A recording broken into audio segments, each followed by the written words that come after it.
Lighting is actually good today. It's always the first in all of my videos. Have the blinds open and I'm sitting in a good spot. So congratulations. Let's give it up. Let's give it up. Sorry, I don't know how that's actually going to play out on the audio. First time, grayscale, good lighting. Hi everyone, welcome back. Sorry, my mood's not that chipper today. Not doing great. In the past couple of weeks, I feel like I've been dying. I feel like I've been dying a lot. I feel like there's old parts of me that I've had to shed and let go of. Feels like I'm losing a lot of myself. And I know that philosophy as old as time will tell you that suffering is inherent in believing you have an identity and being unable to let that go. Can't remember if that's a Buddhist philosophy or not, or is it Aristotle? I don't know. It's always one man or another saying some shit. I have a lot of thoughts and feelings on suffering in general. Speaking of Buddhism, one of the only things I remember is that Buddha once said that life is suffering, that living is suffering. And since I heard that, I can't tell you how much I was like, you're wrong. You got to be wrong. That doesn't equate in my brain. That doesn't make sense. That living and the act of existing cannot simply just equal suffering. It cannot inherently mean that one is to suffer. That doesn't make sense to me in that way. I do feel like suffering is unavoidable and imminent, undeniable, but I don't believe that living and having life itself is suffering. I don't believe that at all. Because it feels fragmentary. It feels like we're only talking about one limited perspective. Like we're only observing one outcome or situation. We're not looking at the big picture. Everything as a whole. In the sense that human life and our time on Earth might have collectively been one of suffering, but that does not mean that life and all life that has existed or will exist will be of suffering. I think phrasing it as such is a dangerous way to continue giving meaning to life or to continue our understanding of what our world and our place in our world looks like. I always hated that phrase or that saying, even though I think I would agree with Buddha. Because as I said, I think human life has been one of suffering from the beginning of our time till now, and who knows what tomorrow looks like. Sometimes I feel like I've waited too long to make changes in my life, even though I feel like I get up every day thinking about what can I do differently, what can I change. Been thinking a lot about the meaning of things, and it feels like every time I try to prevent something, it ends up happening anyway. I feel like an episode of That's So Raven in my life almost every day. Like I can see the future or what it might look like, and I'm scrambling to avoid it, keep it from happening, because I don't want it to happen. Sometimes, yes, maybe I'm afraid or I try to control things, but sometimes I actively, genuinely want my own voice, and I want my own space in my own life, and I want to be able to have a say in what happens. Not from a stance of control, but because it is my life at the end of the day. I feel like I should be able to have some say in that. But unavoidably, whatever laws of the universe work in the way that they do, trying to take steps to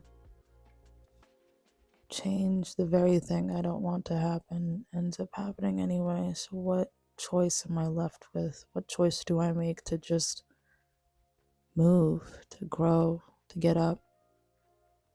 Keep thinking about what I don't want, but if I think about what I do want, does that help me get there any better, or am I still unavoidably pushing towards an outcome or a circumstance or a situation where the present catches up with the future and it happened the same way all along? That I made no difference and I made no change.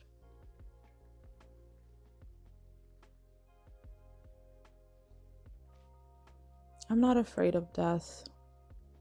It's just an end or a beginning, a transition. It is just one stage, one momentary stage from one thing to another. I'm not afraid of death. I'm afraid of grief. I'm afraid of suffering. And suffering to me is the mourning and grief of letting go, of splitting apart of my atoms and one by one wasting away. I'm afraid of the pain, the stretching of old skin into new one, the elasticity of how far my bones can bend and how much they can break. I'm afraid of elongating, elucidating, becoming. I'm afraid, and I feel like I can't hold space for all that. Like I cannot hold space for that fear, and I cannot hold space for becoming. I'm afraid of how much pain I have to sit with. How in that process, the only way through it is to hold everything and then let it go. The weight of that at first starts feeling unbearable. Like an ominous, heavy weight that does not lift off of you, even if you cannot breathe. And then afterwards, it's like it finds a place in you. It's like it's found its own home. And you worry and you fear that this is its new home, and this is the only place it'll ever be now, is inside of you, begging you and asking you to always hold and carve out space for this grief, that it will now become a part of you. And then just as you think you can make space for it, just as you've cleared out everything in your life so you could make room for this unending, upending grief, you've cleared out all the clutter, all the mess, all the little bits and parts of your life that used to feel like you, so that grief could have a home. Now all of a sudden it's decided that it's going to go. And it's not going to hold on to you anymore. It's going to leave, and it's going to let go, and it's going to drift, and it's going to pretend like it was never part of you, like it was never in your life, like it was never even there. And you're going to sit and wonder how you're supposed to let everything you spent so much time making room for, how you're supposed to cope with the fact that something you were getting so used to is now getting ready to say goodbye. And then when it goes, you have to start over again. And you have to put your hopes and dreams somewhere. Somewhere in all that room you made for all that grief, you got to figure out what steps you're trying to take, what you're trying to be, what you're trying to become. Because when the grief goes, a part of you goes too. You lose something in that. It spends so much time morphing into you, resembling something of you.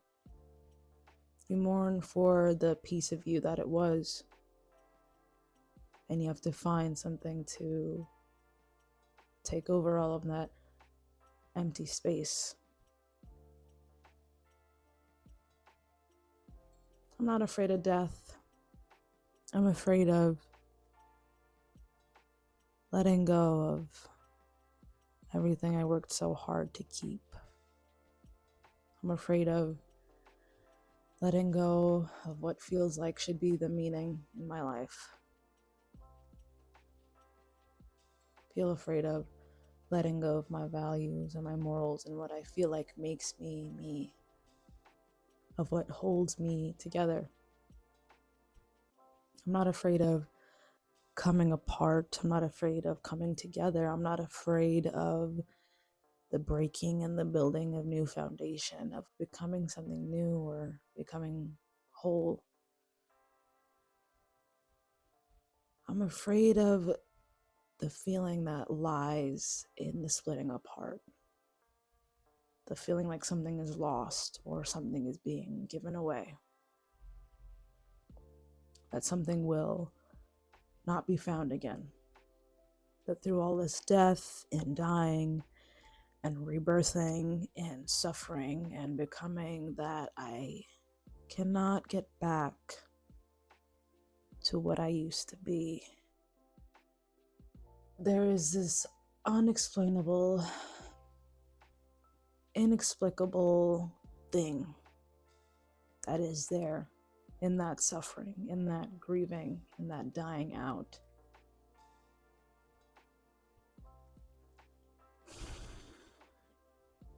Something is being let go that I cannot get back. It's so unknown to me, I don't even know if I can give it a name.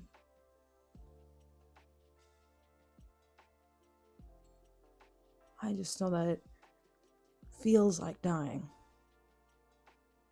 Like it is forever lost in that transitory state. It is neither here nor there. It is neither now nor never. It is just gone, lost in some kind of mythical abyss in the unending, far-reaching parts of space.